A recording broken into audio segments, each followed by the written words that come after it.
2 రోజులకే హాట్ గా మారిన టెస్ట్ మ్యాచ్ లో 3వ రోజు భారత బ్యాటర్ల విధ్వంసానికి హద్దులే లేకుండా పోయాయి. ఆస్ట్రేలియాకు ఎదురులేని పెద్ద పిచ్ పై యశస్వి జైస్వాల్ మాస్ ప్లేతో భారీ సెంచరీ చేసి ప్రత్యర్థికి చుక్కలు చూపించాడు. ఆస్ట్రేలియా బౌలర్లు పదే బౌన్సర్లతో దాడి చేస్తుంటే అంతకంటే ఎక్కువ కసిగా 22 ఏళ్ల యంగ్ జైస్వాల్ అప్పర్ కట్ షాట్లతో బంతి 2 ముక్కలైపోతుందేమో అన్న రీతిగా బాది వదిలిపెట్టాడు.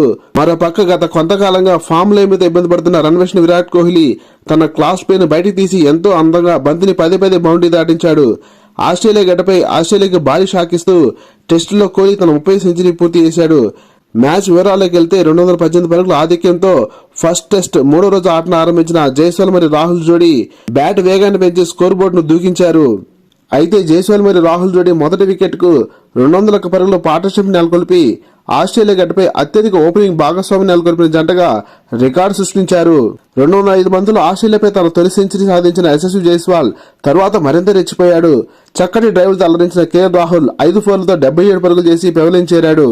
ఫస్ట్ డౌన్ వచ్చిన దేవదత్ పడికల్ 25 పరుగులు చేసి పెవిలియన్ చేరగా తర్వాత వచ్చిన రన్వేష్ విరాట్ కోహ్లీ ఓపికగా ఆడుతూ కుదురుకోవడానికి ప్రయత్నించాడు. పిచ్ పై పూర్తి అవగాహన తెచ్చుకున్న కోహ్లీ తన ట్రేడ్ మార్క్ షాట్లతో రెచ్చిపోయాడు. 297 బంతులు ఎదుర్కొని 15 ఫోర్లు 3 సిక్సర్లతో 161 పరుగుల భారీ సెంచరీ చేసిన జైస్వాల్ మిచిల్ మార్ష్ బౌలింగ్ లో క్యాచ్ రూపంలో వెనుతిరిగాడు. మరోపక్క ఆస్ట్రేలియా బౌలర్స్ పదునైన బౌన్సర్లతో పదే పరీక్షించినప్పటికీ అన్నింటినీ ఎదుర్కొన్న విరాట్ కోహ్లీ 8 ఫోర్లు 2 సిక్సర్లతో సెంచరీ చేసి అజేయంగా నిలిచాడు.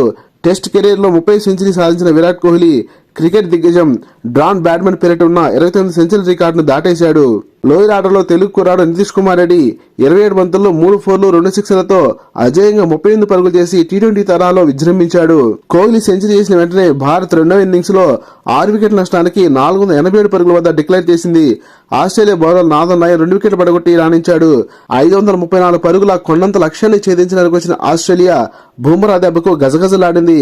భారత బ్యాటర్స్ అలవోకగా పరుగులు సాధించిన పిచ్ పై ఆస్ట్రేలియా బ్యాటర్స్ కు పట్టు చిక్కలేదు. బుల్లెట్ లాంటి బంతులతో బుమ్రా ఆస్ట్రేలియా ఓపెనర్ మెకెస్విని అలాగే లబుషేన్ ఎల్బిడబ్ల్యూ చేసి బోల్తా కొట్టించాడు. సిరాజ్ ప్యాట్ కమిన్స్ వికెట్ పడగొట్టడంతో ఆస్ట్రేలియా మరింత ఒత్తిడిలోకి వెళ్లిపోయింది. 3వ రోజు ఆట ముగిసే సమయానికి ఆస్ట్రేలియా 3 వికెట్ల నష్టానికి 12 పరుగులు మాత్రమే చేయగలిగింది. విజయం సాధించాలంటే ఇంకా 522 పరుగులు సాధించాల్సిన ఆస్ట్రేలియా ఓటమి దిశగా పయనిస్తుంది. లేటెస్ట్ క్రికెట్ అప్డేట్స్ కోసం వీడియో లైక్ చేసి ఛానల్ సబ్స్క్రైబ్ చేస్తామని ఆశిస్తున్నాం. Thank you for watching.